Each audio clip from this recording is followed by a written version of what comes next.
Hello বন্ধুরা, যারা যারা আমাদের ভালোবাসেন তারা সবাই প্লিজ ফেসবুকে গিয়ে আমাদের প্রেমের তাজমহল ফেসবুক পেজটাকে ফলো করে আসবে।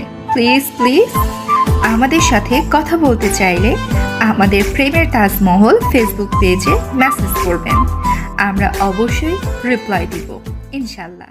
আজ দীর্ঘ 10 বছর পর নিজের দেশের মাটিতে পা রাখলাম।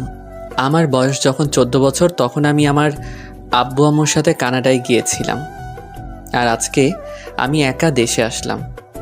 সিলেট ওসমানী আন্তর্জাতিক বিমানবন্দর থেকে বেরিয়ে একটা গাড়ি নিয়ে চলে আসলাম সিলেট উপশহর। সেখানে একটা বিলাসবহুল বাসায় উঠলাম। বাসার দারোয়ানের সাথে আগে কথা বলে রেখেছিলাম। বাসায় দারোয়ান আমাকে বাসার ভিতরে দ্বিতীয় তলায় নিয়ে গেলেন এবং আমার রুমগুলো দেখিয়ে দিলেন। আমি দারোয়ান আঙ্কেলকে বললাম, আচ্ছা আঙ্কেল, এই বাসার নিচের তলায় কি আমাকে দেওয়া যায় না? না বাবা, আসলে এই বাসার মালিক নিচের ফ্ল্যাটে থাকেন, তাই তোমাকে এই উপরের ফ্ল্যাট ভাড়া দিলেন। ও আচ্ছা, আঙ্কেল এই নিচের ফ্ল্যাটে কে কে থাকেন? এখানে মালিক, ওনার স্ত্রী আর তাদের দুটো মেয়ে থাকে। ও আচ্ছা আঙ্কেল, আপনি এখন আসতে পারেন। আচ্ছা বাবা, কিছু প্রয়োজন হলে আমাকে বলবি। দারোয়ান আঙ্কেল চলে গেলেন আর আমি আমার জিনিসপত্র সাজিয়ে রাখলাম। রুমে কাজ করতে করতে দেখি দুপুর পার হয়ে গেল। একটু পর আমার দরজায় কে যেন ঠোকা মারল। আমি উঠে গিয়ে দেখি বাড়িওয়ালার ছোট মেয়ে মানে আমার চাচাতো বোন নিশি আসছে হাতে খাবার নিয়ে। আসসালামু আলাইকুম ভাইয়া। ওয়ালাইকুম আসসালাম। জি, তুমি কেমন আছো? জি ভাইজান, ভালো আছি, আপনি কেমন আছেন? এই তো ভালো আছি, আসো ভিতরে আসো। বাহ, আপনার রুমটা তো দেখি খুব সুন্দর। তোমার কি ভালো লাগছে? খুব ভালো লাগছে। এখন থেকে আমি আপনার রুমে আসব, কিন্তু আমাকে তাড়িয়ে দিবেন না। আচ্ছা, তোমার যখন খুশি আসিও। ওই নাও, আমার আম্মু খাবার পাঠিয়েছে। আরে, তোমার আম্মুকে কষ্ট করার কি আছে? আমি তো আসার সময় হোটেলে খেয়ে আসছি। বারে, তুমি আজকে আমাদের মেহমান, তাই তোমাকে খাবার দিলাম। তুমি তো দেখছি খুব পাকনা। ও তাই? আচ্ছা, এখনই যাই। যাও। কি এতক্ষণ হয়তো আমাদের কথা বুঝলেন না?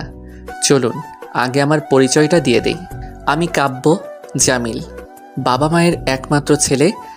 কানাডা থেকে লেখাপড়া করে আসছি। আর আগেও বললাম আমার বাবা মা কানাডায় থাকেন। আর দেশে আসার একটা কারণ হলো আমার ভালোবাসার টানে আসলাম। আমার আব্বু বলেছেন আমার চাচাতো বোন মিমের সাথে নাকি আমার বিয়ে ঠিক হয়ে আছে। আর আব্বু বলেছেন যদি কাউকে বিয়ে করতে হয় তাহলে এই মিমকে করতে হবে। আর বর্তমানে মিমের সাথে আমার প্রেম চলছে। আর যে বাসায় আছি সেইটা আমাদের আর চাচুদের যৌথ বাসা। আর নিশির বড় বোনের নাম মিম জান্নাত মৌ। সবাই মিম বলে ডাকে, কিন্তু আমি তাকে মৌ বলে ডাকি। মৌ বাবা মায়ের অতি আদরের বড় মেয়ে। অনেক দিন ফোনে কথা হয়েছে মৌয়ের সাথে, কিন্তু আমাকে কখনো দেখেনি। মিম খুব কান্নাকাটি করেছে আমাকে দেখার জন্য, কিন্তু আমি দেখা দেইনি। আমি অবশ্য মৌকে দেখেছি। আজকে আমি দেশে আসার কথা ছিল, সেটা মৌ জানতো, কিন্তু পরে আবার না করে দিয়েছি। বলেছি আরও কয়েকদিন পর দেশে আসব, কিন্তু আমি ঠিকই দেশে আসছি। বাকিটা গল্পে জানতে পারবেন। নিশির দেয়া খাবার খেয়ে রুমে ঘুমিয়ে পড়লাম। ঘুম থেকে উঠে দেখি আসরের আজান হয়ে গেছে, তাই বাসা থেকে বেরিয়ে মসজিদে গেলাম। সেখানে আসরের নামাজ আদায় করে আবার বাসায় চলে আসলাম। কিছুই ভালো লাগছে না। যখন বুঝতে শিখেছি তখন থেকে আমি বিদেশে ছিলাম, তাই বাংলাদেশের মাটির সাথে এখন মিশতে কী রকম লাগে। কিন্তু আমার প্রিয়তমা মৌকে এখনও দেখতে পেলাম না, তাই মৌকে হোয়াটসঅ্যাপে ফোন দিলাম।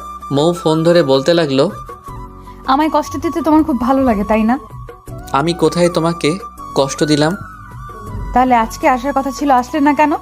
আর এখন একটা বার ভিডিও কলে আসো নাই, তোমাকে খুব দেখতে ইচ্ছে করছে। না, সেটা পারবো না। আরও কয়েকদিন অপেক্ষা করো, তারপর দেখবে আমি তোমার কাছে চলে আসছি। শুধু অপেক্ষা করা লাগে? সে 10টা বছর থেকে তোমাকে দেখিনি, আর তুমি একবারও আমাকে দেখা দিলে না। এসব কথা বন্ধ করবে নাকি কল কেটে দিব? এই না না, আর বলবে না। এখন বলো কি করছো? এই তো ছাদে বসে আছি। ও আচ্ছা, তাহলে পরে কথা হবে, বাই। এই শোনো, এই টোট টোট টোট করে দিলাম। যাই দেখে আসি মহারানী ছাদে কি করে। ছাদে চলে গেলাম। সেখানে গিয়ে ছাদের চারিপাশ খুব সুন্দর আর অনেক রকম ফুল গাছ লাগানো। ছাদের পশ্চিম পাশে দেখি মৌ একা দাঁড়িয়ে আছে, আকাশের দিকে তাকিয়ে কি যেন ভাবছে, আর চোখে হয়তো নোনা জলে টলমল করছে। মৌ আমাকে দেখেনি, তাই আমি ছাদের পূর্ব প্রান্তে চলে গেলাম। মৌকে এভাবে দেখে আমারও খুব কষ্ট লাগছে। বড্ড ইচ্ছা করছে আমার প্রিয়তমাকে বুকের সাথে জড়িয়ে ধরতে, কিন্তু না, তা করা যাবে না, না হলে সারপ্রাইজ থাকবে না। আমি এসব ভাবছি, তখন পিছন থেকে মৌ বলল, এই এখানে আপনি কে? কি বলবো ভেবে পাচ্ছি না। আমার ভাবার মাঝে আবারও বলল, কি হলো, কথা বলেন। আমি কিছু বলতে যাব, তখন নিশি চলে আসলো। আসলে আপু উনি খুব ভালো, আমাদের উপরের ফ্ল্যাট উনি ভাড়া নিয়েছেন। ও আচ্ছা, তা আপনার নাম কি? এই রে খাইছে ধরা, এখন নাম কি বলবো? যদি জামিল বলি তাহলে হয়তো চিনে যাবে। ধ্যাত, এদেশে কত জামিল আছে, কে কার নামে জানে।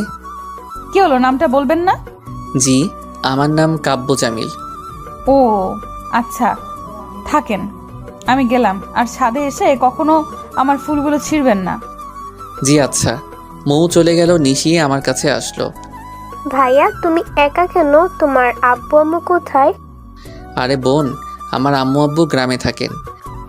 ও তাহলে এখানে কি করার জন্য আসলে? এখানে চাকরি করব তাই। ও আচ্ছা। আচ্ছা নিশি, তোমাকে একটা কথা বলি। ভাইয়া বলেন। এই ফুলের বাগানটা কার? একটা আপু লাগিয়েছে আমার এক ভাইয়ের জন্য। তোমার কি ভাইয়া আছে? আছে। কোথায় সে? আর আমার ভাইয়া কান্নাটাতে থাকে, আর ওনার সাথে আপুর বিয়ে হবে। তাই আপু বলেছে ভাইয়া কি কয়েকদিনের মধ্যেই চলে আসবে, তাই আপু ফুল গাছগুলিকে খুব যত্ন করে রাখছে। ও আচ্ছা, এখন তুমি নিচে যাও, সন্ধ্যা হয়ে যাচ্ছে। যাচ্ছি। নিশি চলে গেল। আমিও ছাদ থেকে নেমে মাগরিবের নামাজ পড়তে চলে গেলাম। মাগরিবের নামাজ পড়ে রুমে এসে আব্বু আম্মুর সাথে কথা বললাম। রাত্রে 9টার দিকে হোটেলে গিয়ে খেয়ে এসে শুয়ে পড়লাম। পরের দিন ঘুম থেকে উঠে দেখি মৌ আমার রুমের দরজা ধাক্কাচ্ছে। দরজা খুলে দেখি মৌ দাঁড়িয়ে আছে। মুখটা একটু শুকনো শুকনো লাগছে, আর চোখগুলো লাল হয়ে আছে। মনে হয় রাত্রে ঘুমায়নি পাগলিটা। এই জমিদার সাহেব, আম্মু পাঠিয়েছে। জি বলেন কি? আম্মু বলেছেন সকালের নাস্তা আমাদের বাসায় করবেন। জি ঠিক আছে। মৌ চলে গেল। ঘুম থেকে উঠে আজকে পাগলিটাকে দেখলাম। মনটা এখন খুব হালকা লাগছে। ওয়াশরুমে চলে গেলাম। সেখানে ফ্রেশ হয়ে কাপড় চোপড় পরে নিচে চাচ্চুর মানে মৌদের বাসায় চলে আসলাম। এখনও এখানে আসছি থেকে চাচ্চু আর ছোট আম্মুকে দেখিনি। মৌদের বাসায় চলে আসলাম। বাসার কলিং বেলটা টিপ দিতেই নিশে এসে দরজা খুলে দিল। ভাইয়া কেমন আছো? এই তো আলহামদুলিল্লাহ ভালো। তুমি কেমন আছো? ভালোই আছি। এসে ভিতরে এসো। ভিতরে ঢুকে দেখি ড্রয়িং রুমে ছোট আব্বু আর মৌ বসে আছেন। আসসালামু আলাইকুম চাচ্চু, বড় বলে ডাক দিলাম না। ওয়ালাইকুম আসসালাম। বাবা কেমন আছো? আলহামদুলিল্লাহ ভালো। আপনি কেমন আছেন? এই তো বাবা ভালোই আছি। কিচেন থেকে ছোট আম্মু আসলেন। আসসালামু আলাইকুম আন্টি। ছোট আম্মু বলে ডাক দিলাম না, যদি বুঝে যান। ওয়ালাইকুম আসসালাম। বাবা কেমন আছো? জি আন্টি আলহামদুলিল্লাহ ভালো। আপনি কেমন আছেন? এই তো বাবা ভালো আছি। তোমার আম্মু আব্বু কেমন আছেন? জি আলহামদুলিল্লাহ ভালো। আচ্ছা এখন এসো, সবাই নাস্তা করি। তারপর নাস্তা করতে টেবিলে বসলাম। ছোট আম্মু অনেক আদর যত্নে নাস্তা পরিবেশন করালেন। নাস্তা খাওয়ার সময় মৌকে দেখলাম অন্যমনস্ক। মৌয়ের চোখের দিকে তাকিয়ে এসব ভাবছি, তখন মৌও আমার চোখের দিকে তাকালো। চোখে চোখ পড়তে আমি আমার চোখটা নামিয়ে নিলাম। নাস্তা শেষ করে আমি আমার উপরে চলে গেলাম, আর ছোট আব্বু আর মৌ কলেজে চলে গেল, আর সাথে করে নিশিকে নিয়ে গেল। নিশিও এই কলেজের পাশের একটা স্কুলে 7ম শ্রেণীতে পড়ে। আর আপনাদেরকে আগে বলে রাখি, মৌ যে কলেজে পড়ে সেই কলেজের প্রিন্সিপাল হলেন ছোট আব্বু, মানে মৌয়ের বাবা। পুরো বাসা ফাঁকা। বাসার গেইটে শুধু দারোয়ান আঙ্কেল, আর বাসায় আমি আর ছোট আম্মু। মনে মনে ভাবলাম ছোট আম্মুকে আমার পরিচয়টা দিয়ে দেই, কারণ এই ছোট আম্মু আমাকে ছোটবেলায় অনেক আদর যত্ন করেছেন। যেই ভাবা সেই কাজ। আবারও ছোট চাচ্চুদের বাসায় গেলাম। দরজাটা আগে থেকে খোলা ছিল, তাই আর কলিং বেলে চাপ দিতে হয়নি। ড্রয়িং রুমের ভিতরে গিয়ে দেখি ছোট আম্মু টিভিতে সিরিয়াল দেখতেছেন। মেয়ে মানুষদের এই একটাই কাজ, তারা শুধু সিরিয়াল দেখতে ব্যস্ত থাকে। ছোট আম্মু আমাকে দেখে বললেন, কি বাবা, কোনো প্রয়োজন আছে? পায়ে ধরে সালাম করে বললাম, অনেক প্রয়োজন আছে, তাই তো দেশে আসলাম। মানে কিসের দেশ? আর তুমি আমাকে সালাম করলে কেন? আরে ছোট আম্মু, তুমি কি তোমার এই ছেলেটাকে চিনলে না? ছোট আম্মু বলছো? আমাকে তো একজনই ছোট আম্মু বলে ডাকে, আর সে হলো আমাদের জামিল। আমার ফোন থেকে আম্মু আব্বুর সাথে আমার ছবি দেখিয়ে বললাম, আমাকে কি তোমার সেই জামিল মনে হয় না? আরে বাবা জামিল, তুমি কত বড় হয়ে গেছো, আর কত কিউট আমার পাগল ছেলেটা। ছোট আম্মু, অনেক দিন থেকে তোমাদেরকে সামনাসামনি দেখিনি। আর আমরা যে তোমাকে সামনাসামনি তো দূরের কথা, কখনো ছবির মাঝে দেখিনি। আচ্ছা ছোট আম্মু, মৌদের কলেজ কোথায়? আমি তো দেশে নতুন আসলাম, তাই চিনি না। এই জন্য ছোট আম্মুকে বললাম, আপনারা আবার আমাকে বোকা বলিয়েন না। এখন কলেজ রাখো, আমি সারাদিন বাসায় একা একা থাকি। আর আজকে আমার একটা ছেলেকে পেলাম, তোমার চাচ্ছু তারা আস্তে আস্তে বিকেল হয়ে যায়, তাই আজকে আমরা মা ছেলে মিলে গল্প করব। কালকে তোমাকে কলেজে পাঠাবো, তারপর সব কিছু ঘুরে দেখে আসবে। ছোট আম্মু, বাবা বলো। তুমি কিন্তু মৌকে আমার কথা বলতে পারবে না। কেন রে বাবা? আমার মেয়েটা তোমাকে না দেখে খুব কষ্ট পাচ্ছে। তুমি কি চাও মৌ আরও কষ্ট পেত? আর বেশি দিন না, 2-3 দিন মাত্র, তারপর সব বলে দিব। আচ্ছা বাবা, তোমার ইচ্ছে।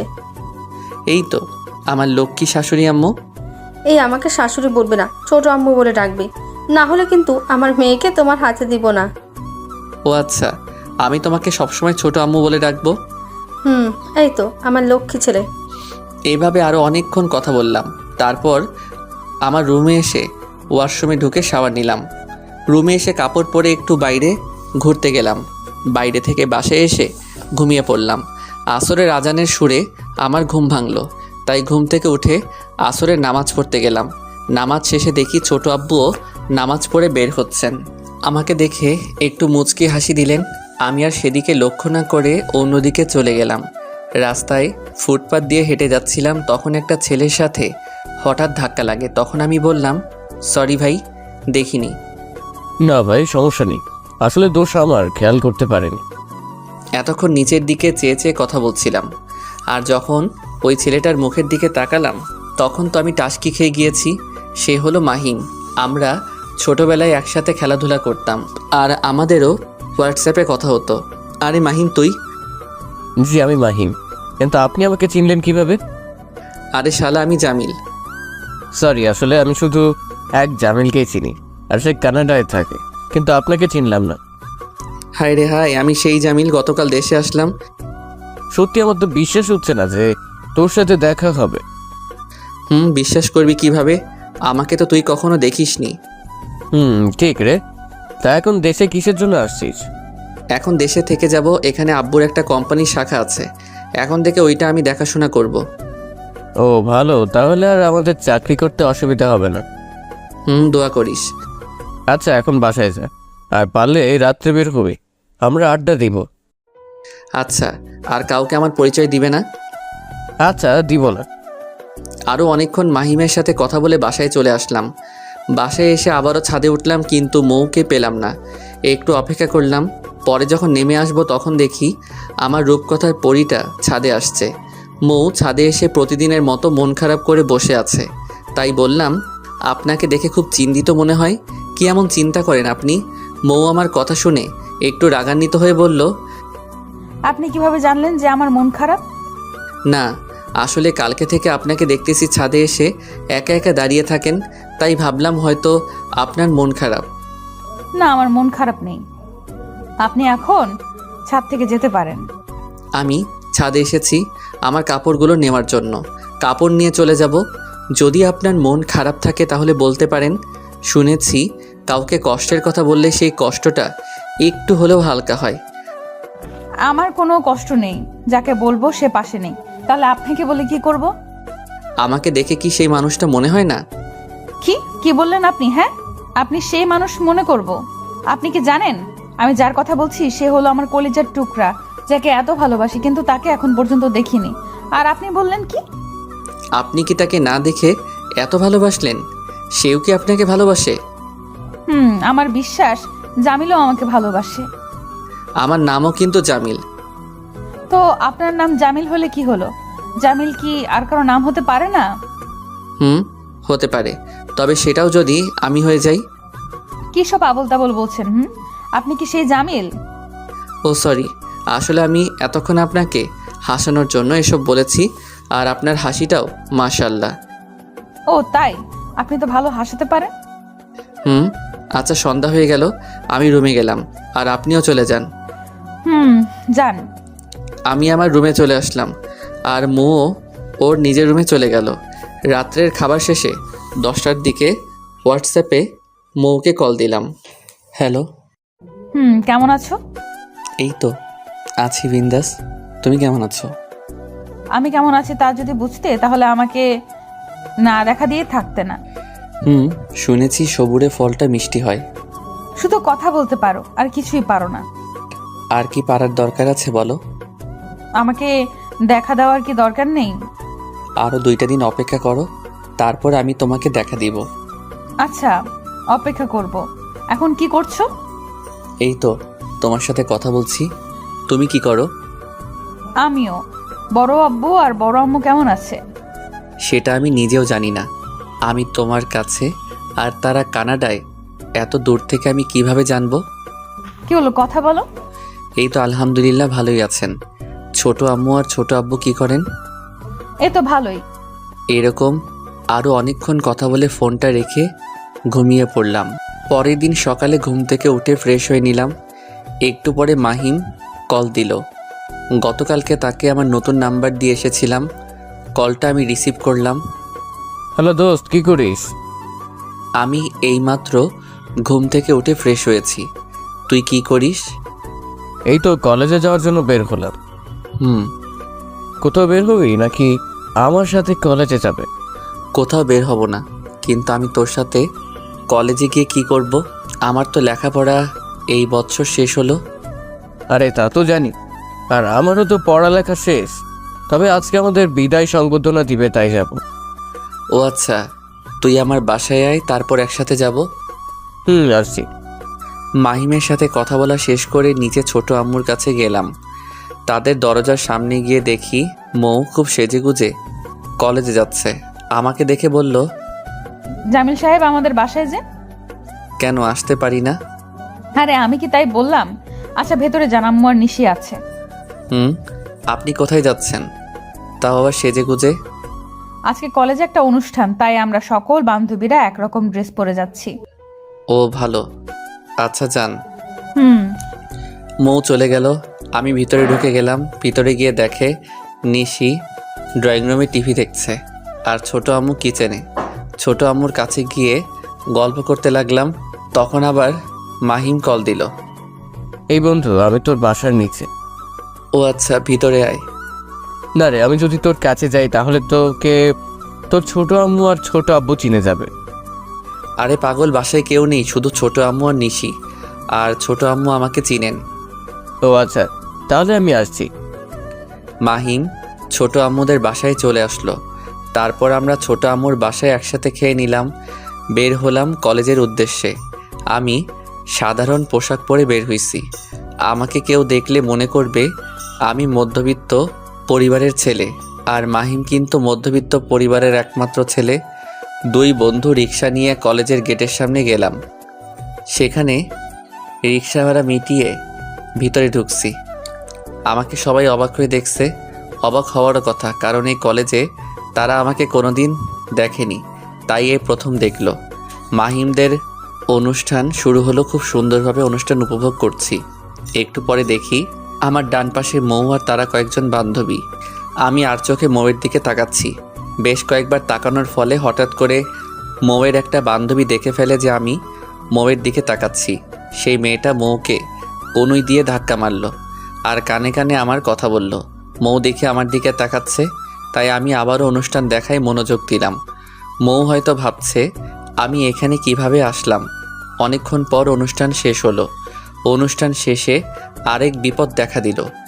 কলেজের ক্যাম্পাসে মাহিমদের ব্যাচের একটা ছেলে মৌকে সকলের সামনে হাঁটু গেড়ে প্রপোজ করে বসলো।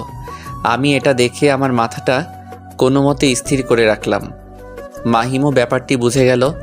মাহিমকে জিজ্ঞাসা করলাম, ছেলেটার নাম কি? সে বলল, ছেলেটির নাম রকি। আমি মৌয়ের দিকে লক্ষ্য করে একটু কাছে গেলাম। কাছে যাওয়ার কারণ হলো যে মৌ কি বলে সেটা দেখব। রকি প্রপোজ করার পর মৌ বলল, দেখুন রকি ভাই, আমি আপনার সাথে প্রেম করতে পারবো না। কেন মৌ? আমি তোমাকে সেই 2টা বছর থেকে তোমার পিছে পিছে ঘুরছি, কিন্তু তুমি আমাকে পাত্তাই দাও না কেন?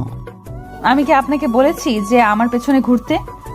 আমি এসব জানি না মৌ, আমি শুধু তোমাকেই ভালোবাসি। দেখুন রকি ভাই, আমি আপনাকে ভালোবাসতে পারবো না, আর আপনি আমার পথ ছাড়ুন। সবাই দেখছে। দেখুক সবাই, আজ বলতেই হবে। কেন তুমি আমাকে ভালোবাসো না বলো?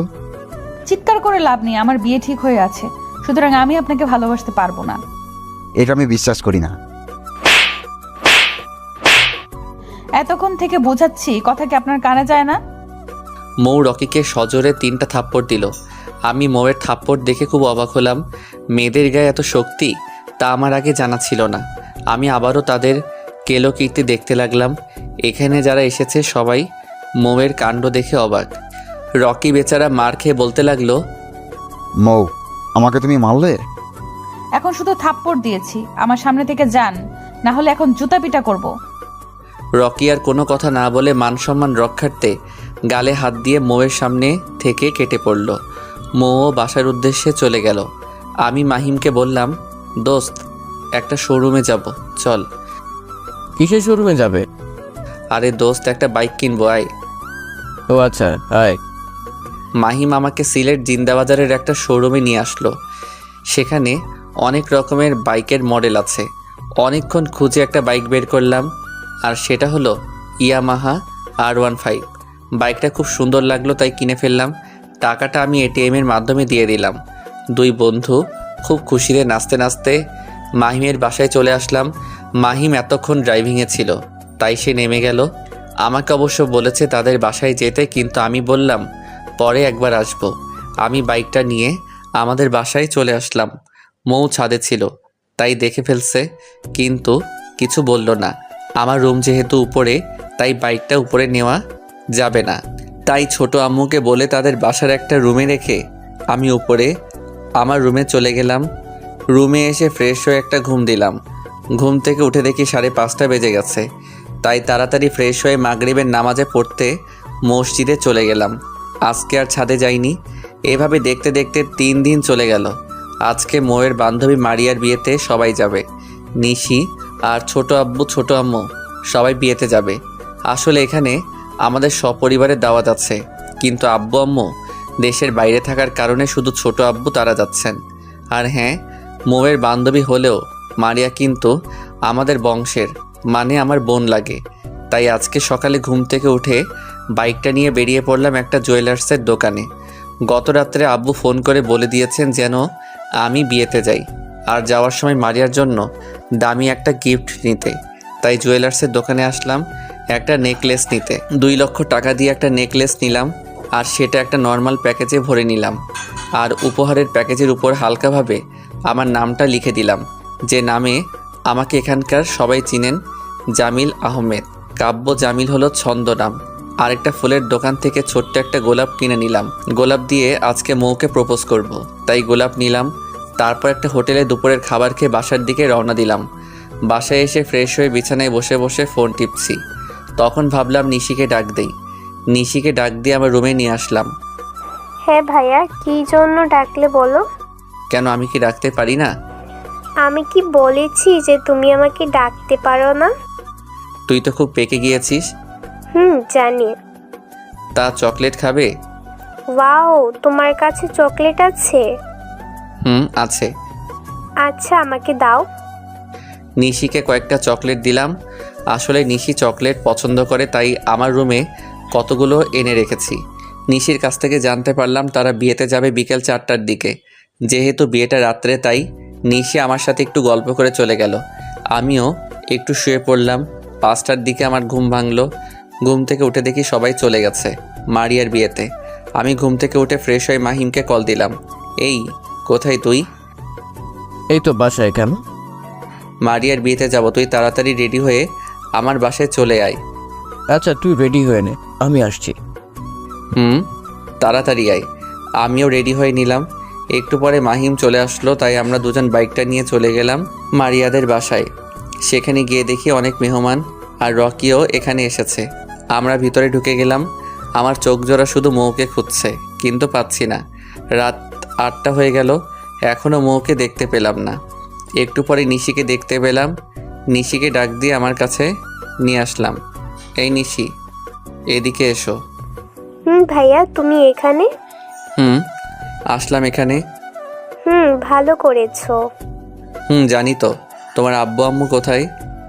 আব্বু আম্মু উপরে, আর আপু এই কোণের রুমে আছে।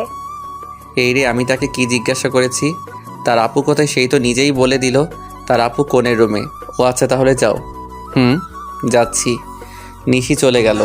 আমি আর মাহিম কোণের রুমের কাছে চলে গেলাম। সেখানে গিয়ে দেখলাম কোণের রুম মানে মারিয়ার রুমে মেয়ে মানুষ ভরা, তাই আর ভিতরে ঢুকিনি।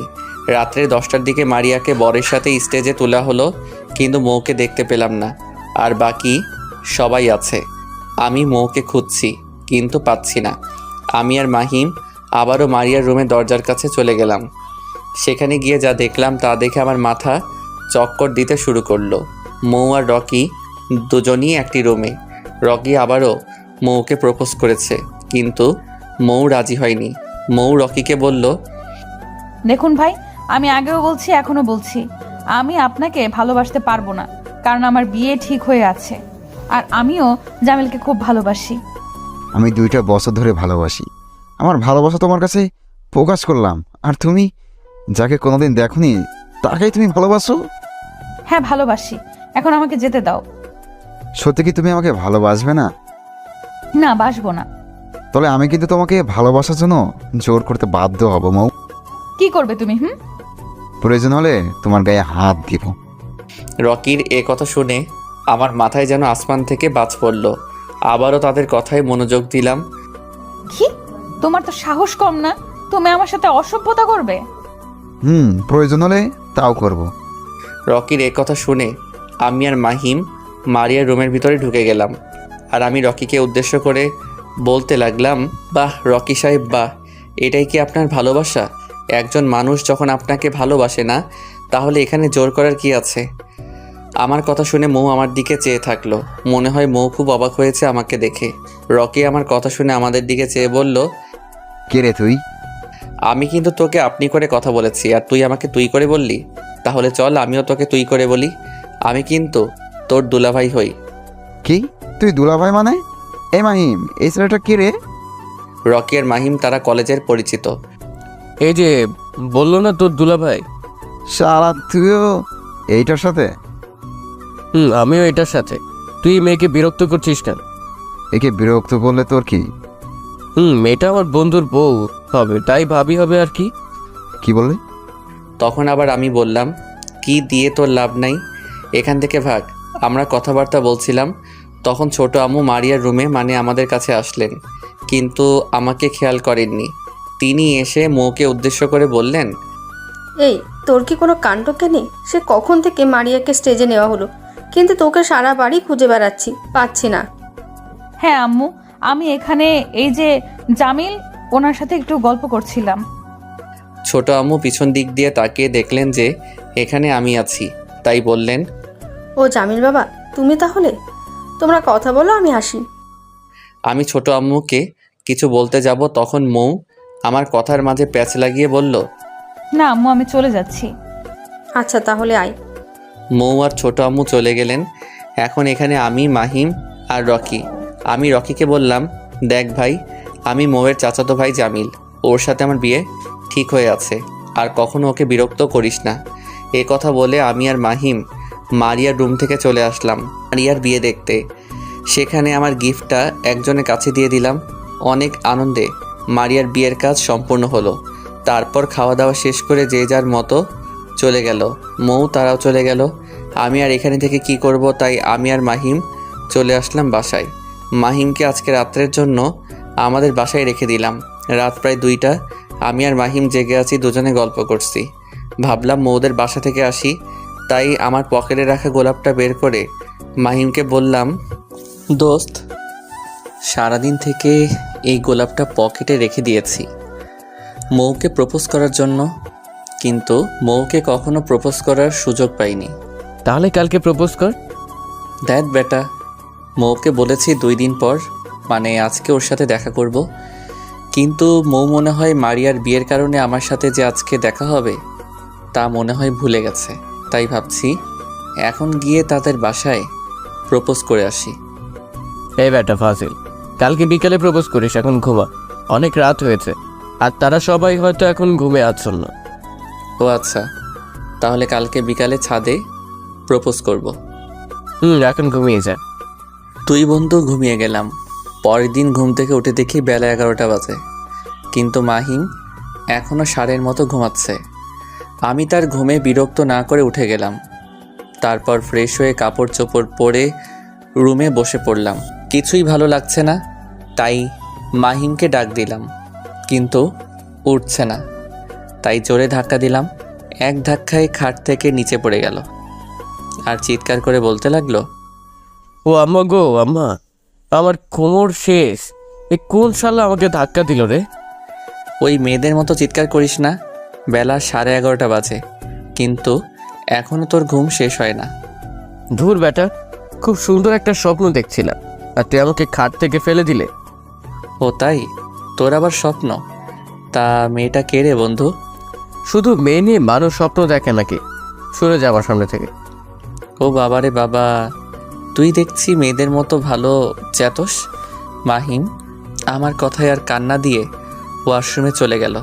ওয়াশরুম থেকে বেরিয়ে এসে বলল বাইরে যাবে। তাই আমি আর মাহিম বাইরে চলে গেলাম। সেখানে গিয়ে 2 বন্ধু নাস্তা শেষ করে মাহিমকে তার বাসায় নামিয়ে দিয়ে জোহরের নামাজ পড়ে আমি আবার আমার বাসায় চলে আসলাম। বাসায় এসে আব্বু ফোন করে বললেন আগামীকাল থেকে আমি যেন আমাদের কোম্পানিতে এমডি হয়ে যাই। একটু বিশ্রাম নেওয়ার জন্য আবারও ঘুমিয়ে পড়লাম। ঘুম থেকে উঠে দেখি বিকাল 4টা হয়ে গেল। তাড়াতাড়ি ফ্রেশ হয়ে ছোট আম্মুর কাছে গেলাম। ছোট আম্মু, মৌ কোথায়? মৌ মনে হয় ছাদে গেছে। কিন্তু কেন বাবা? আরে না, ওই যে বলে দিব আমি সেই জামিল। ও আচ্ছা, আর আরেকটা কথা শোনো জামিল। হ্যাঁ ছোট আম্মু বলো। আসলে আমি তোমার ছোট আব্বুকে বলে দিয়েছি যে তুমি আমাদের সেই জামিল। ও তাহলে মৌ কি জানে? না বাবা, মৌ জানে না। আচ্ছা ছোট আম্মু, আমি গেলাম। আমি আবারও আমার রুমে চলে আসলাম। সেখান থেকে গোলাপ ফুলটা নিয়ে ছাদে উঠে গেলাম। ছাদের এক কোণে মৌ বসে বসে ফোন টিপছে, আর আমি কিছু না বলে বিপরীত প্রান্তে দাঁড়িয়ে রইলাম। আজকে আমার মনের রানীকে খুব সুন্দর লাগছে, যে ভাষায় প্রকাশ করা যাবে না। আমি হালকা একটা কাশি দিলাম। আমার কাশির শব্দ শুনে মৌ পিছনে ফিরে আমাকে দেখে বলল, আরে জামিল সাহেব, আপনি আবার কখন ছাদে আসলেন? এই তো সবে আসলাম। তা কি করেন ছাদে বসে? কি করব, এই তো ফোন টিপছি আর আপনার কথা ভাবছি। ও তাই, আমার কথা কি ভাবছেন? এই যে গতকাল আপনি আর মাহিম ভাই না থাকলে রকি হয়তো আমার সর্বনাশ করতো। ও এইসব বাদ দেন। কিভাবে বাদ দিব? আর আপনাকে আমি ধন্যবাদ দিয়ে ছোট করব না, তবে আপনার কাছে চিরকৃতজ্ঞ হয়ে থাকব। কৃতজ্ঞতার কিছু নেই। আমিও আপনার কাছে এমন কিছু চাইব যে আপনি দিতে বাধ্য থাকিবেন। কি কি এমন চাইবেন যে আমি আপনাকে দিতে বাধ্য থাকিব? আমি আমার পকেট থেকে গোলাপ ফুলটা বের করে হাতে নিলাম। মৌ আমার হাতের দিকে লক্ষ্য করলো, কিন্তু কিছু বলল না। গোলাপটা স্বাভাবিকভাবে মৌয়ের হাতের দিকে বাড়িয়ে দিয়ে সরাসরি বলেই দিলাম, ভালোবাসা কোথা থেকে আসে তা আমি জানি না, তবে এইটুকু বলতে পারি আমার মনের মাঝেও প্রেম ভালোবাসা আছে। তবে এইসব প্রেম ভালোবাসা আমি আপনার জন্য বরাদ্দ করলাম। যেদিন প্রথম আপনাকে দেখেছি সেদিন থেকে আমি আপনাকে অনেক ভালোবেসে ফেলেছি। আশা করি আপনিও আমি অদমের ভালোবাসাটা গ্রহণ করবেন। I love you. মৌ কি বলবে ভেবে পাচ্ছে না, তারপরে বলল, আসলে আমি কি ভাববো সেটাও ভেবে পাচ্ছি না। আপনি হয়তো আগে থেকে জানেন যে আমারও বিয়ে ঠিক হয়ে আছে, তারপরেও কেন আপনি আমাকে প্রেমের প্রস্তাব দেন? নিজের ভালোবাসা আর চেপে রাখতে পারিনি, তাই বলে দিলাম। তার মানে আমি কি ভাববো সব ছেলে সমান?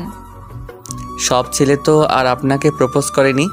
এখন বলেন, আমার ভালোবাসাকে আপনি গ্রহণ করবেন? দেখুন মিস্টার জামিল, আমি আপনাকে ভালোবাসতে পারবো না, সো আমাকে আর বিরক্ত করবেন না। আমি গেলাম, বাই। বাহ বাহ, আমার পাগলি দেখছি আসলেই আমাকে খুব ভালোবাসে, না হলে আমার আজকের এই প্রেমের প্রস্তাবে রাজি হয়ে যেত। যাই হোক, আমি বলে দেই যে আমি সেই জামিল যে কানাডা থেকে এসেছে।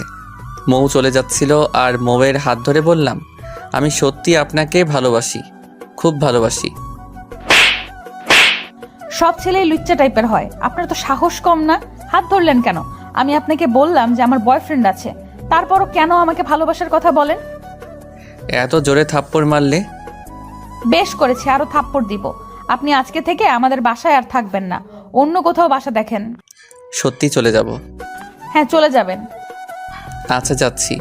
এই কথা বলেই আমি সিঁড়ি দিয়ে নিচে নামছি, আর আমার পিছন দিয়ে মৌও সিঁড়ি দিয়ে নিচে নামছে। আরেকটা কথা, ছাদে উঠতে হলে আমার রুমের পাশ দিয়ে যেতে হয়, যেহেতু আমি উপরের তলায় থাকি। তাই আমি আমার রুমের দরজার কাছে চলে আসলাম, আর মৌ যখন আমার দরজার সামনে আসলো তখন এক টান দিয়ে আমার রুমের ভিতর নিয়ে গেলাম আর দরজাটা লাগিয়ে দিলাম। আমার এরকম আচরণ দেখে মৌ হয়তো খুব অবাক হয়েছে এবং ভয় পেয়েছে। মৌ বলতে লাগলো, এই, আপনি আমাকে রুমের ভেতর নিয়ে আসলেন কেন? আরে ভয় পাবার কিছু নেই, আমি তোমাকে কিছুই করব না, তবে তোমার জন্য একটা সারপ্রাইজ আছে। কি সারপ্রাইজ? আর সারপ্রাইজ দিতে হলে কি রুমের মাঝে দিতে হয় বা দরজা বন্ধ করে? আমি না হয় একটু অন্যরকমভাবে সারপ্রাইজ দিব। দেখুন, আমাকে তাড়াতাড়ি যেতে দিন, সন্ধ্যা হয়ে যাচ্ছে। আরে জান পাখি, তুমি আমাকে চিনতে পারোনি। আমি মৌকে হোয়াটসঅ্যাপে কল দিয়ে জান পাখি বলে ডাকতাম। জান পাখি? আপনি কে বলুন? চিনতে কি এখনো কষ্ট হচ্ছে? কে আপনি বলুন? আমি আর কিছু না বলে পাগলিটাকে জড়িয়ে ধরলাম, কিন্তু পাগলিটা আমাকে ছাড়াবার চেষ্টা করছে কিন্তু পারছে না।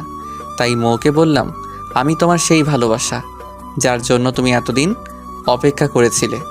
তার মানে কি তুমি সেই জামিল?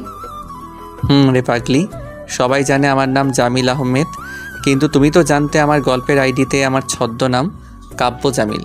তারপরও সেদিন চিনতে পারলে না। এখন মৌ আমাকে আরও শক্ত করে জড়িয়ে ধরলো যেন আমি ছুটে না যাই, আর কান্না করে যাচ্ছে। তুমি তো এতদিন আমার পাশে থেকেও আমাকে কেন কষ্ট দিলে? তুমি তো দেখেছো আমি তোমাকে ছাড়া কতটা অসহায়। জানি, আমিও খুব কষ্ট করে থেকেছি। আমারও ইচ্ছা ছিল তোমাকে আমার পরিচয় দিব, কিন্তু দেইনি। ভাবছি একটু সারপ্রাইজ দেই। তোমাকে না জেনে থাপ্পড়টা মেরেছি, তুমি আমাকে ক্ষমা করে দাও প্লিজ। আমি তো জানতাম না এটা আমার সেই জামিল।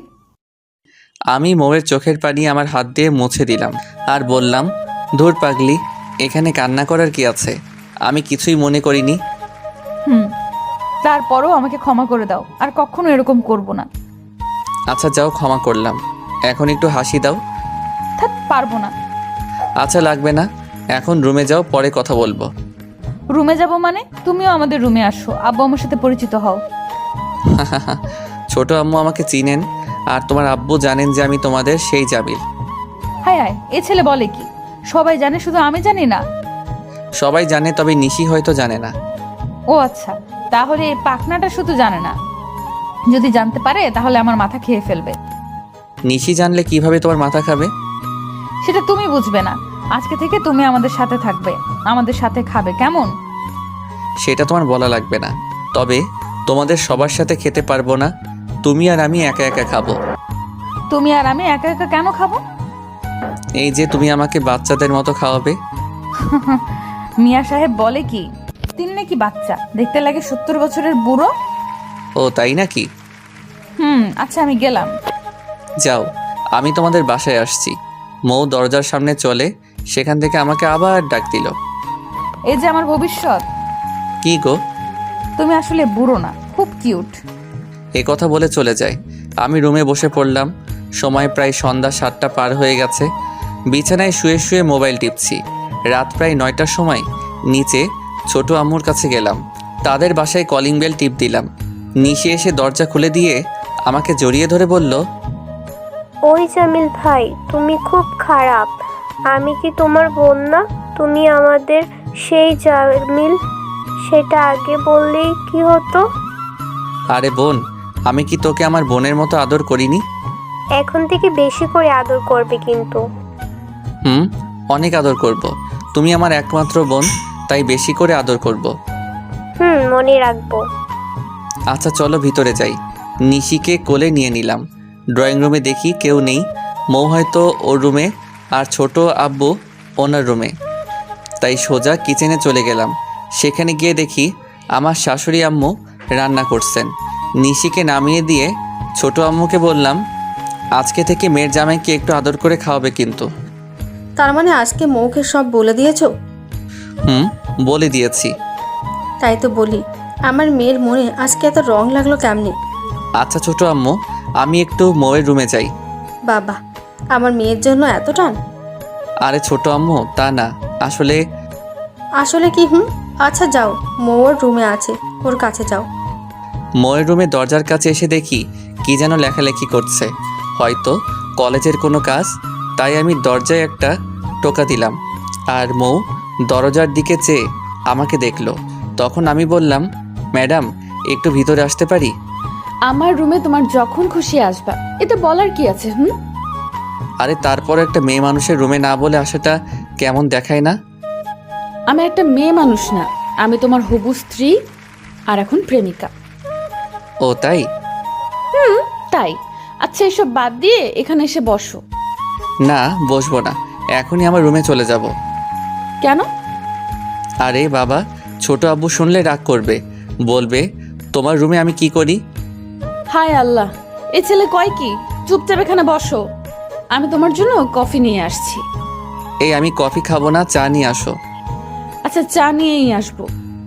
মৌ চা আনতে কিচেনে চলে গেল, আর আমি মৌয়ের রুম পরিদর্শন করছি। রুমটা খুব গোছানো। হঠাৎ বইয়ের সেলফি একটা ডায়েরি দেখতে পেলাম, তাই এটা হাতে নিয়ে পড়তে চাইলাম, কিন্তু পরক্ষণেই ভাবলাম আরেকজনের লেখা ডায়েরি পড়া ঠিক না। ডায়েরিটা হাতে নিয়ে এসব ভাবছি পড়বো কিনা রেখে দিব, কিন্তু ততক্ষণে মৌ 2 কাপ চা নিয়ে চলে আসছে। সমস্যা নেই, ডায়েরি তোমাকে নিয়েই লিখেছি, চাইলে পড়তে পারো। ও তুমি দেখে ফেলছো? কেন, দেখলে কি সমস্যা? নাকি চুরি করতে চাইছিলে? দেখলে তো সমস্যা, আমি কিন্তু চুরি করতে চাইছিলাম।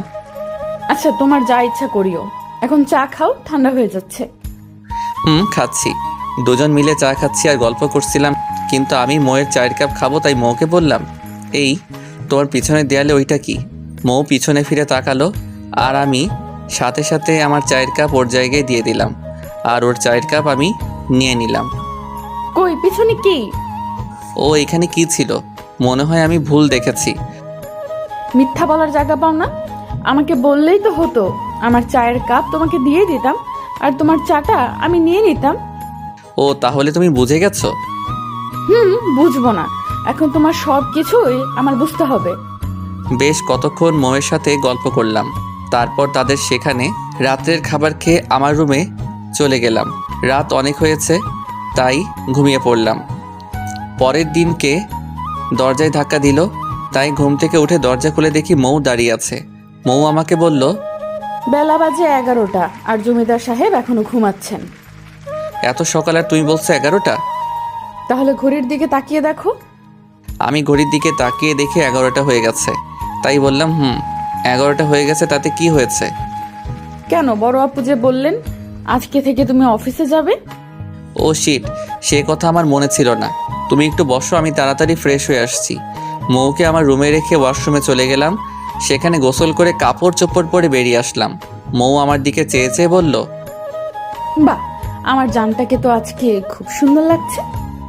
মৌয়ের কথায় খুব লজ্জায় পড়ে গেলাম, যেহেতু লজ্জাটা বেশি মেয়েদের ভূষণ। এই প্রথমবার মৌ আমাকে বলল খুব সুন্দর লাগছে। ও তাই? আর তোমাকে যে একটা অপরূপ সৌন্দর্যের পরি লাগে সেটা কি জানো? থাক, পাম মারিও না, আমি গেলাম। এই মৌ শোনো। কি? তুমি আমার সাথে আমাদের অফিসে যাবে। মৌ আগে থেকে আমাদের সেই অফিসটা চিনে, কারণ আগে ছোট আব্বু এই অফিসের বস ছিলেন, তাই আর ওনার সাথে মৌ প্রায় যেত। আমি কেন যাব? তুমি কি চিনো না? ও তুমি তো সত্যিই চিনো না গো। আমি চিনি না, তাই বললাম। আচ্ছা তুমি একটু অপেক্ষা করো, আমি আসছি। আচ্ছা তাড়াতাড়ি আসো। মৌ নিচে ওর রুমে চলে গেল, আর আমি বসে বসে ফোন টিপছি। একটু পর মৌ একটা মিষ্টি কালার ড্রেস আর হিজাব পরে আসলো। আমি তাকে দেখে একটু মুচকে হাসি দিলাম, আর মৌ সেটা লক্ষ্য করলো। কি এভাবে হাসলে, কারণ কি? না কিছু না, এমনিতে হাসি দিলাম। সত্যি করে বলো, না হলে আমি তোমার সাথে অফিস যাব না। আসলে তোমাকে খুব সুন্দর দেখাচ্ছে, তাই একটু হাসি দিলাম। ও তাই? সত্যিই আমাকে আজকে সুন্দর দেখাচ্ছে? না, শুধু আজকে সুন্দর দেখাচ্ছে না, বরং প্রতিদিন তোমাকে সুন্দর লাগে। ইচ্ছা করে? কি ইচ্ছে করে? না কিছু না। আরে বলো না শুনি। আরে তাড়াতাড়ি চলো, দেরি হয়ে যাচ্ছে। আচ্ছা চলো। আর এই নাও গাড়ির চাবি। গাড়ি চাবি দিয়ে কি করব? তাহলে যাবে কিভাবে? আরে আমার বাইকে যাব। ও সরি, তোমার বাইকের কথা আমার মনে নেই। আমার খুব ইচ্ছে তোমার বাইকের পিছনে বসবো। আসো তাহলে, কিন্তু একটা কথা, পিছন থেকে জড়িয়ে ধরতে হবে। সেটা তোমারে বলা লাগবে না, কেন বলা লাগবে না শুনি? কারণ সেটা আমি আগে থেকে ভেবে রেখেছি যে তুমি যেদিন গাড়ি চালাবে বা এমনি তো আমি তোমাকে জড়িয়ে ধরবো। ও তাই বলো। আচ্ছা এখন চলো অফিসে, এমনিতেও দেরি হয়ে যাচ্ছে। আচ্ছা, আমার বাইকটা নিয়ে অফিসের দিকে যাচ্ছি। মৌ আমাকে খুব শক্ত করে জড়িয়ে ধরেছে। আমি পথ চিনি না, তাই মৌ আমাকে যেদিকে দেখিয়ে দিচ্ছে আমিও সেদিকেই যাচ্ছি। অবশেষে আমি অফিসে চলে আসলাম। অফিসের সামনে এসে দেখি সকল স্টাফ অফিসের দরজার সামনে লাইন ধরে দাঁড়িয়ে আছেন, কিন্তু এখানকার ম্যানেজার সাহেবকে দেখতে পেলাম না। তাই মৌকে বললাম, এখানে ম্যানেজার কোথায়? এখানের ম্যানেজার চলে গেছে, তুমি নতুন একজন নিয়োগ দিবে। ও আচ্ছা। সেখানকার দায়িত্বশীল একজন কর্মচারী আমার কাছে আসলেন। আসসালামু আলাইকুম স্যার, আমি রাফি। ওয়ালাইকুম আসসালাম। কেমন আছেন রাফি সাহেব? আলহামদুলিল্লাহ স্যার, ভালো আছি। আপনি কেমন আছেন? এই তো আছি আলহামদুলিল্লাহ। আসেন স্যার, ভিতর আসেন আর তাদের সাথে পরিচিত হন। একে একে সবার সাথে পরিচিত হলাম। তারপর আমার কেবিনে আমি আর মৌ ঢুকে গেলাম। আমি কেবিনে ঢোকার সাথে সাথে মৌ গিয়ে আমার চেয়ারে বসে পড়ল। আমি একটু অবাক হলাম, তাই বললাম, তুমি দেখি কোনো কথা না বলে এখানে গিয়ে বসে পড়লে। বারে, আমি এখানে নতুন বসি নাই, আমিও এখানের বস ছিলাম। আর তুমি আসায় আমার সব মাটি হয়ে গেল, তাই শেষবারের মতো আরো একবার বসে পড়লাম। ও, তুমি কিভাবে এখানকার বস ছিলে? আরে আগে এখানে আব্বু বস হিসেবে ছিল, এটা কি জানো না? হ্যাঁ জানি তো। আর আব্বু কলেজে সময় দিত, তাই আমি সবসময় এখানেই আসতাম। ও তাহলে ভালোই করেছো। আমার যেদিন ভালো না লাগবে সেদিন তুমি এখানে আসবে। না গো জানু, অফিসে যে কাজের কত চাপ তা এখন হাড়ে হাড়ে টের পাবে। সেটা আমি দেখে নিব। আমি আর মৌ কথা বলছিলাম, তখন আমার কেবিনে আবারও রাফি সাহেব আসলেন। স্যার, ভিতরে আসতে পারি? জি আসুন। মৌ রাফি সাহেবকে দেখে চেয়ার থেকে উঠে গেল, তাই সেই চেয়ারে আমি বসলাম। স্যার, একটা কথা বলবো? বলেন, সমস্যা নেই। আসলে স্যার, আমাদের ম্যানেজার সাহেব গত 2 দিন আগে অবসর নিয়েছেন। তাই এখন যদি আপনি বলেন তাহলে আমরা নতুন ম্যানেজার নিয়োগ দিয়ে দেই। রাফি সাহেব ম্যানেজার নিয়োগ দেওয়ার দরকার নাই। ম্যানেজার আমি আগে থেকে ঠিক করে রেখেছি, তিনি আগামীকাল থেকে অফিসে আসবেন। স্যার, কে সেই মানুষ যাকে আপনি ম্যানেজার হিসেবে নিয়োগ করলেন? সেটা কালকে দেখতে পারবেন। আচ্ছা, তাহলে আমি যাই স্যার। আপনি এখন আসতে পারেন। রাফি সাহেব চলে গেলেন। মৌ আমাকে জিজ্ঞাসা করলো, এই তুমি কাকে আগে থেকে ম্যানেজার হিসেবে রাখলে? আরে সে আর কেউ না, আমার বন্ধু মাহিম। ও তাই, ভালো করছো মিস্টার জান।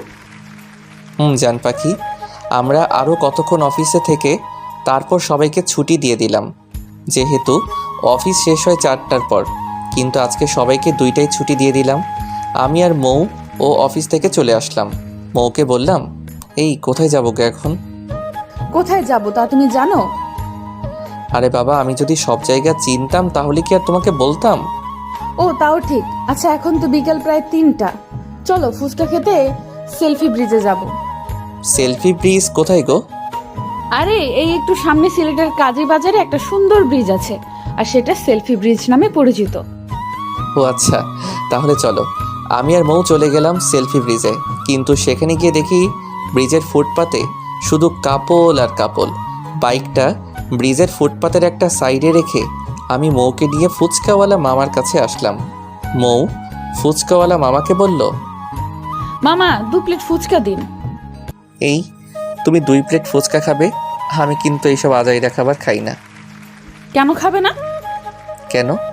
আবার আমি জীবনে এসব খাইনি, তাই খাবো না।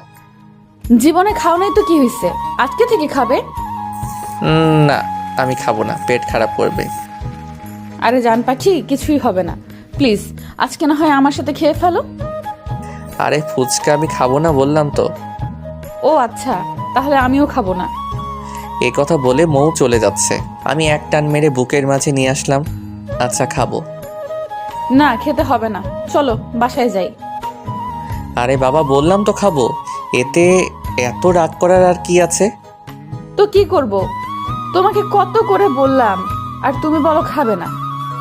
আচ্ছা আর কখনো না করব না। মনে থাকা জানো। আরে জান পাখি মনে থাকবে। যাই হোক, দুজন মিলে ফুচকা খেলাম। আমি বেশি খাইনি, মাত্র 1 প্লেট খেয়েছি, আর মৌ রাক্ষসের মতো 4 প্লেট খাইছে। সবশেষে টাকা দিয়ে একটু ঘোরাঘুরি করছিলাম, তখন পকেটে থাকা ফোনটা বেজে উঠল। ফোনটা হাতে নিয়ে দেখি মাহিম কল দিছে, তাই ফোনটা রিসিভ করলাম। হ্যালো দোস্ত। নিশ্চয়। ফুপিয়ে কান্না করার আওয়াজ আসছে। আমার খুব ভয় লাগলো, এটা তো মাহিমের গলা, তার মানে কি মাহিম কান্না করছে? আমি আবারও বললাম, এই মাহিম কথা বল। নিশ্চয়। এই কথা বল, কি হয়েছে তোর? আরে বন্ধু, একটা সমস্যা হয়েছে। কেন, তোর কিছু হয়েছে? না, আমার কিছু হয় নাই, তুই আমার সাথে দেখা কর, তারপর তোকে সব কিছু বলছি। আচ্ছা তুই এখন কোথায়? আমি এখন বন্দর বাজার কোর্ট পয়েন্টে আছি। আচ্ছা তুই 10 মিনিট অপেক্ষা কর, আমি আসছি। আচ্ছা আয়। আমি মৌকে নিয়ে তাড়াতাড়ি আমাদের বাসায় চলে আসলাম। মৌ আমাকে জিজ্ঞাসা করেছিল কি হয়েছে। আমি বললাম জানি না কি হয়েছে, তবে গিয়ে দেখি কি হলো। মৌকে বাসার গেটে রেখে আমি মাহিমের কাছে চলে গেলাম। সেখানে গিয়ে দেখি মাহিম একা একা দাঁড়িয়ে আছে। আমি ছুটে তার কাছে গেলাম, তারপর জিজ্ঞাসা করলাম, এই পাগলি, কান্না করে তো দেখছি চোখ মুখ লাল করে ফেলেছিস, কি হয়েছে আমাকে বল। তুই তো জানিস আমি জারিনকে ভালোবাসি। মাহিম জারিন নামে একটা মেয়েকে খুব ভালোবাসে, কিন্তু আমি এখনও মেয়েটাকে দেখিনি। তবে মাহিমের কাছে শুনেছি মেয়েটা অনেক সুন্দর আর বড়লোক বাবার মেয়ে। জানি তো, এতে কান্না করার কি আছে? প্রায় 4 বছরের সম্পর্ক আমাদের, কিন্তু আজকে জারিনের বাবা আমাকে তাদের বাসায় যেতে বললেন। আমি গেলাম, মনে করেছিলাম হয়তো আমাদেরকে একত্র করে দিবেন, কিন্তু তিনি বললেন ওনার মেয়েকে যেন ভুলে যাই। কেন কেন জারিনের বাবা এমন কথা বললেন কেন? আমি মধ্যবিত্ত পরিবারের ছেলে, তাও আবার চাকরি করি না, তাই ওনার মেয়েকে উনি আরেকটা চাকরিওয়ালা ছেলের সাথে বিয়ে দিয়ে দেবেন, আর বলেছেন সেই ছেলে মাসে 30,000 টাকা বেতন পায়। ও এই কথা, তাহলে জারিন কি বলল? জানেন কি বলবে, ওর বাবার মুখের উপর আর কোনো কথা বলতে পারিনি, কিন্তু পরে আমাকে ফোন করে অনেক কান্নাকাটি করলো আর বলল একটা ছোটোখাটো চাকরি যেন তাড়াতাড়ি ম্যানেজ করতে পারি। ও তাহলে জারিন সেই ছেলেকে বিয়ে করতে রাজি নয়, তাই না? তাই। পাগলিটাও আমাকে খুব বেশি ভালোবাসে। আচ্ছা তাহলে এখন চল, আর তোর জন্য একটা ভালো সুখবর আছে। আমার আর সুখবর দিয়ে কী হবে, যা ইচ্ছে ছিল তা তো আর পূর্ণ হবে না। ধুর পাগল, আমি আছি না, কালকে সকাল 10টায় বাসায় থাকবে। আমি এসে তোকে এক জায়গায় নিয়ে যাব, আর বিকাল 4টায় জারিনদের বাসায় যাব। কেন, 10টার সময় কোথায় যাবে? সেটা কালকে দেখিস কোথায় যাই। আচ্ছা এখন আমার সাথে আয়, তোকে বাসায় দিয়ে আমিও আমার বাসায় যাব। আচ্ছা চল। মাহিমকে নিয়ে ওর বাসার সামনে এসে ওকে নামিয়ে দিয়ে আমি আমাদের বাসায় চলে আসলাম। বাসায় আসতে আসতে রাত 8টা বেজে গেছে। তারপর খাওয়া দাওয়া করে আমি আমার রুমে চলে আসলাম। রুমে এসে শুয়ে পড়লাম। একটু পর মৌ আমার রুমে আসলো। আমি মৌকে দেখে শোয়া থেকে উঠে বললাম, তুমি এত রাতে আমার রুমে? আসলাম, কেন কোনো সমস্যা? অনেক সমস্যা। তাড়াতাড়ি তুমি আমার রুম থেকে যাও, না হলে আমি ছোট আব্বুকে বলে দিব। বলো, সমস্যা নেই, আমি আজকে তোমার কাছেই থাকবো। হাই আল্লাহ, মেয়ে বলে কি, কত বড় কথা, তুমি আমার কাছে থাকবে? কেন, থাকলে কি হয়? তুই যাবে না কি না বলো। আরে বাবা, আসলাম তোমাকে একটা খবর দিতে। কি খবর বলো? বড় আব্বু কল করে আব্বুকে বলেছেন আগামী সপ্তাহের মধ্যে আমাদের বিয়ে দিয়ে দিবেন। ও এত তাড়াতাড়ি? কিন্তু আম্মু আব্বু কানাডা থেকে না আসলে যে আমি বিয়ে করব না। আরে পাগল, তারা আসবেন আগামী পরশুদিন সকালের ফ্লাইটে তারা আসছেন। ও তাহলে ভালোই হলো। হুম। আচ্ছা এখন যাও। আরে বাবা যাচ্ছি, আর মাত্র কয়েকটা দিন, তারপর দেখবে এই মৌ কি জিনিস। এই জামিলও কি জিনিস তা দেখাবো বাসর ঘরে। বাসর ঘর লাগবে না, এখন কি করবে করো। হ্যাঁ সত্যি করব। সত্যি বলছি। এতক্ষণ আমি খাটের মধ্যে বসেছিলাম আর মৌ দাঁড়িয়েছিল, তাই এখন আমি খাট থেকে উঠে মৌয়ের কাছে গেলাম। আচ্ছা এখানে না, বাইরে আসো। বাইরে অনেক ঠান্ডা, এখানেই করো। বেশি কিছু না, একটা কিস মাত্র। ও তাই, তাহলে তো বাইরে আসতে হবে। আচ্ছা বাইরে এসো। মৌ সামনে আর আমি মৌয়ের পিছন দিয়ে রুম থেকে বাইরে বের হচ্ছি। যখন মৌ রুমের বাইরে গেল তখন আমি ভিতর থেকে ঠাস করে দরজাটা লাগিয়ে দিলাম। এবার ইচ্ছা মতো কিস করো যাও। কুত্তা বিড়াল, সাদা বিড়াল, কালা বিড়াল, দরজা খুলবে এটা। বাহ বাহ, তুমি তো খুব ভালো বকা দিতে পারো। একবার দরজা খুল, তারপর দেখবে কি করি। দরজা খোলার জন্য তো আর লাগাইনি। মনে থাকে জানো, কালকে দেখে নিব। আচ্ছা দেখা যাবে।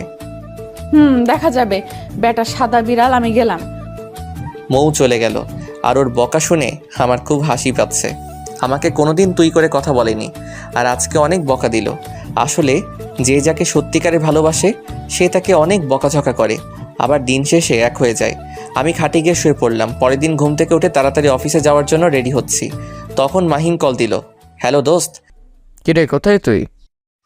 আমি বাসায় আছি, তুই একটু অপেক্ষা কর, আমি আসছি। তাড়াতাড়ি আয়, আমি আমাদের বাসার নিচে। আচ্ছা থাক আসছি। রুমের দরজা খুলে বাইরে আসলাম। বাইরে এসে সিঁড়ির দিকে চেয়ে দেখি নিশি আমার দিকে আসছে। এই ভাইয়া, তুমি কালকে আমার জন্য চকলেট নিয়ে আসোনি কেন? ও সরি রে বোন, আমার মনে ছিল না, আজকে আসার সময় নিয়ে আসবো। বেশি করে আনবে। আর আপু তোমাকে নাস্তা করার জন্য ডাকছে। ছোট আম্মু আর ছোট আব্বু কোথায়? তারা একটু নানুর বাসায় গিয়েছে, নানু অসুস্থ, তাই দেখার জন্য। খাইছে রে। এখন যদি নাস্তা করতে যাই তাহলে মৌ আমাকে আস্ত রাখবে না। গত রাত্রে মৌ বলেছিল সে আমাকে দেখে নিবে। কি হলো ভাইয়া, আসো। আচ্ছা নিশি বোন আমার, তুমি যাও, আমি আসছি। আচ্ছা ভাইয়া, তাড়াতাড়ি আসো। নিশি চলে গেল আর আমি তাদের রুমে না গিয়ে বাইকটা নিয়ে তাড়াতাড়ি মাহিমের বাসার নিচে চলে আসলাম। সেখান থেকে মাহিমকে নিয়ে একটা হোটেলে নাস্তা করে অফিসে আসলাম। অফিসে এসে মাহিমের কাছ থেকে সকল কাগজপত্র নিলাম আর অ্যাডভান্স 60,000 টাকা দিলাম। মাহিম টাকা দেখে বলল, এই এত টাকা দিলা কেন আমাকে? দিলাম।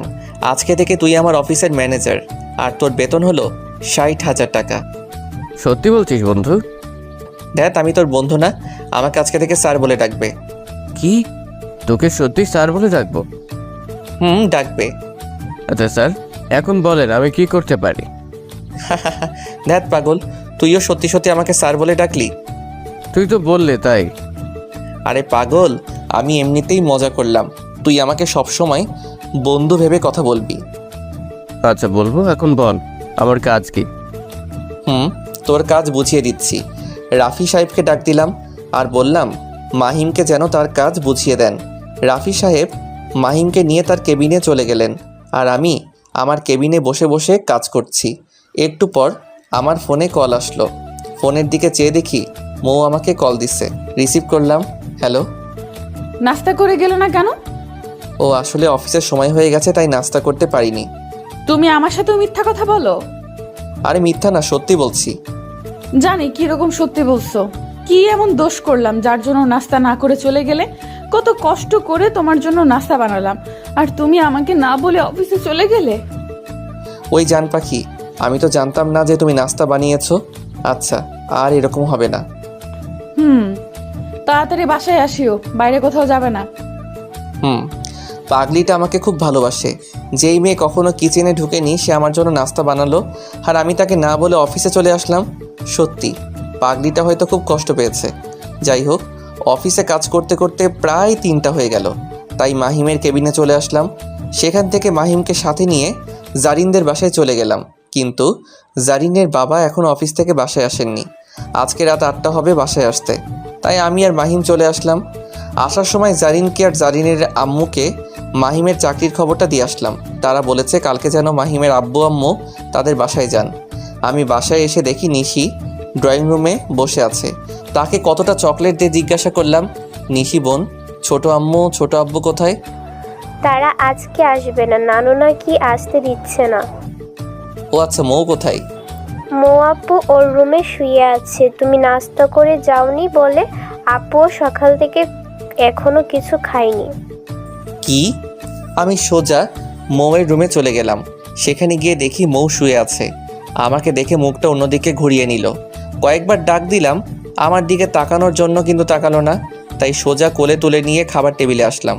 আমি কিচেনে থেকে খাবার এনে মৌকে মুখে তুলে দিলাম, কিন্তু পাগলিটা খাচ্ছে না। হা করে বলছি। খাবো না, আর দয়া করে আমার জন্য কাউকে কষ্ট করতে হবে না। হা করে বলছি, না হলে কিন্তু। না হলে কি? আর কিছু বললাম না, তাই সোজা কিস করে দিলাম।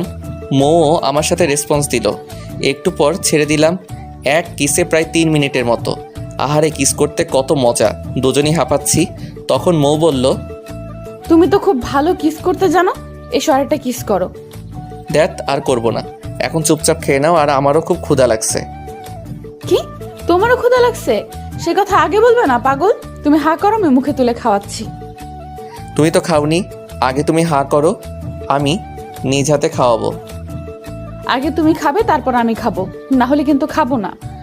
আচ্ছা বাবা, আমি আগে খাচ্ছি। মৌ আমাকে আগে খাওয়ালো, আর পরে মৌ। আমাদের এরকম কাণ্ড দেখে নিশি খুব বেশি হাসছে। তাই তাড়াতাড়ি খেয়ে আমার রুমে চলে গেলাম।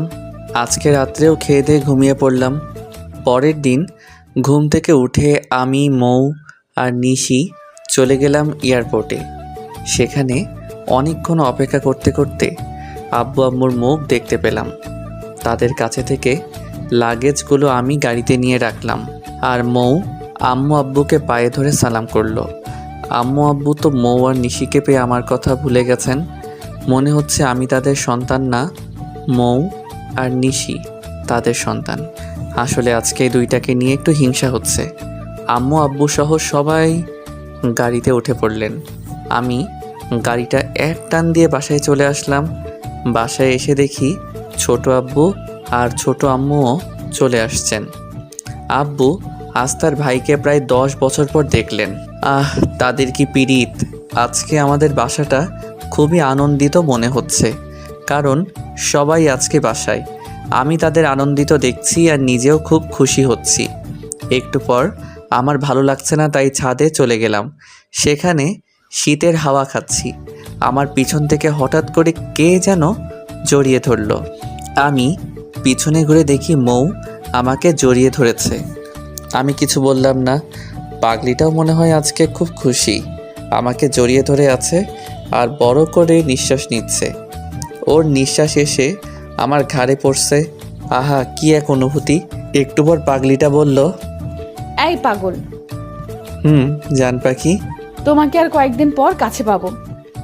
যেদিন বিয়ে হবে সেদিন কাছে পাবে। এই বিয়েটা কবে হবে? এত বিয়ের পাগল হলে কেন? তো কি করব, বিয়ে ছাড়া তো আর তোমাকে কাছে পাবো না।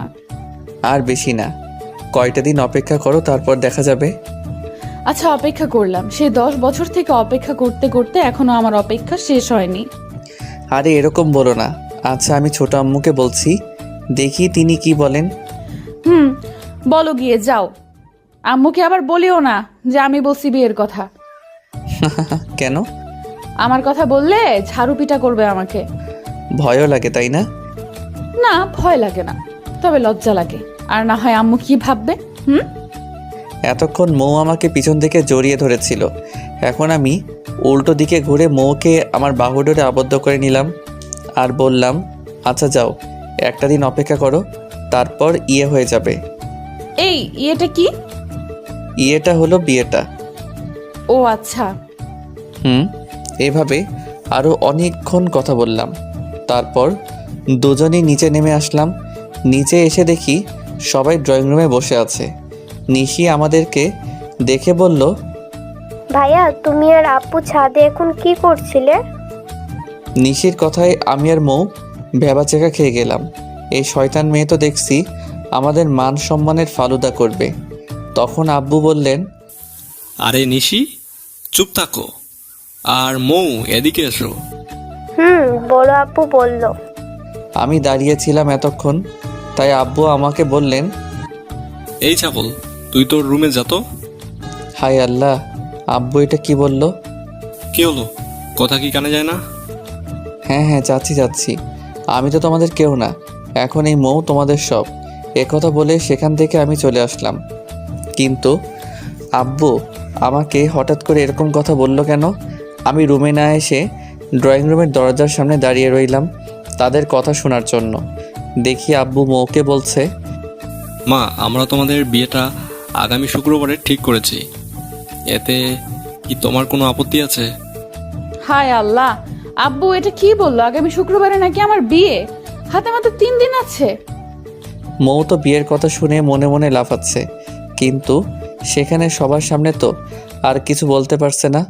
তারপরে বলল, বড় আব্বু, তোমাদের যা ইচ্ছা করেন, আমি এখানে অমত করার কি আছে? ও আচ্ছা মা, তাহলে তুমি এখন যাও, আর কালকে জামিলকে নিয়ে মার্কেটে যাও।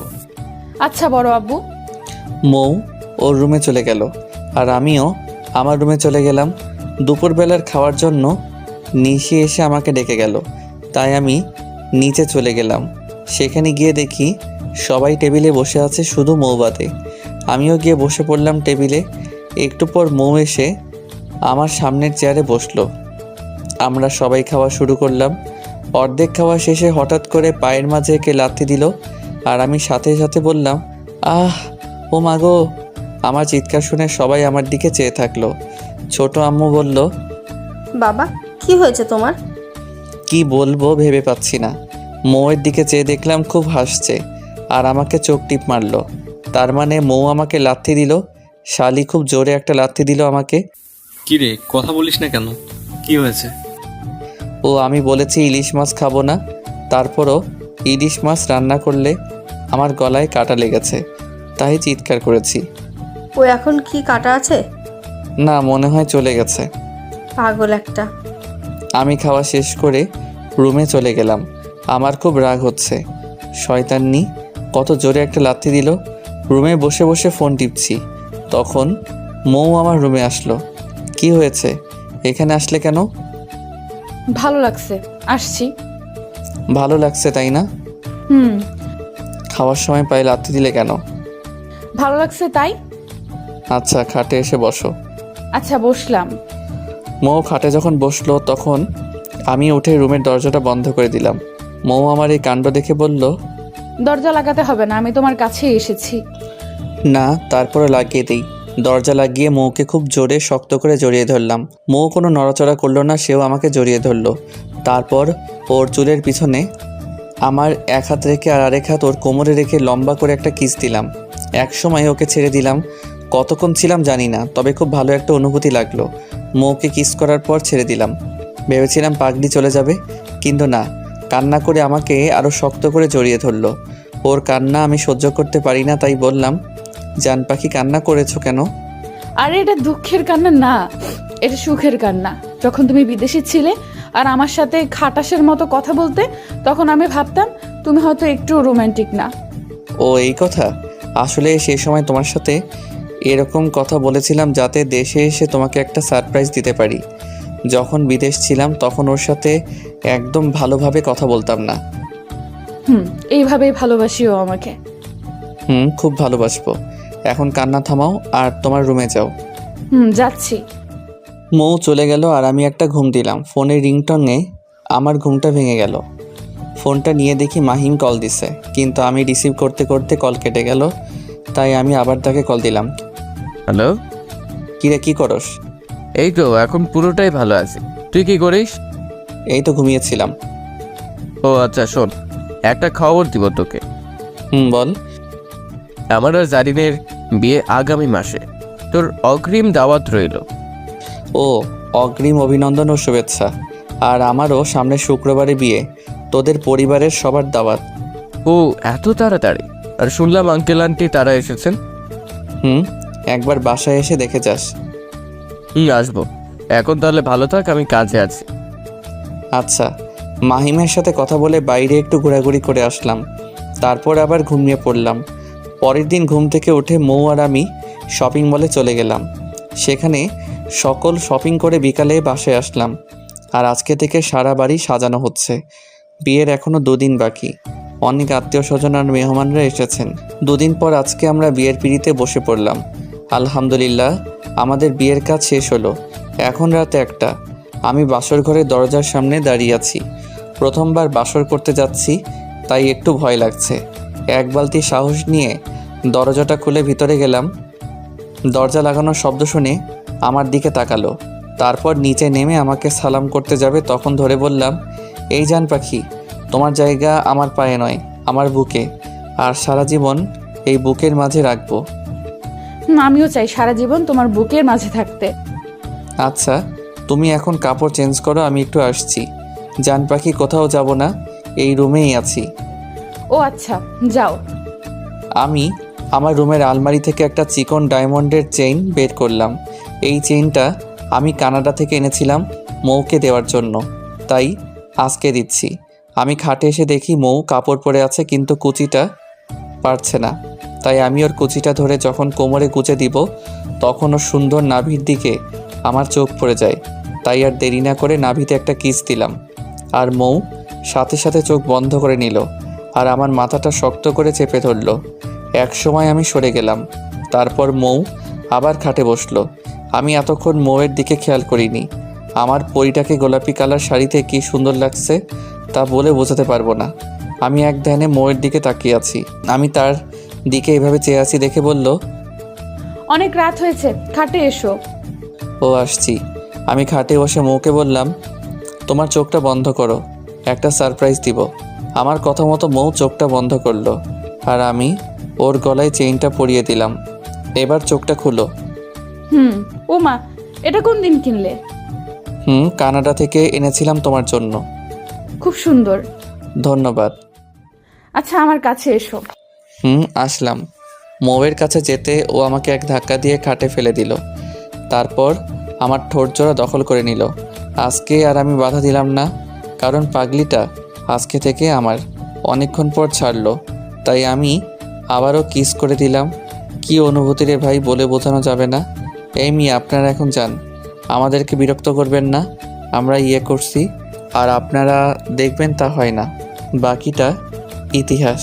হ্যালো বন্ধুরা, যারা যারা আমাদের ভালোবাসেন তারা সবাই প্লিজ ফেসবুকে গিয়ে আমাদের প্রেমের তাজমহল ফেসবুক পেজটাকে ফলো করে আসবে।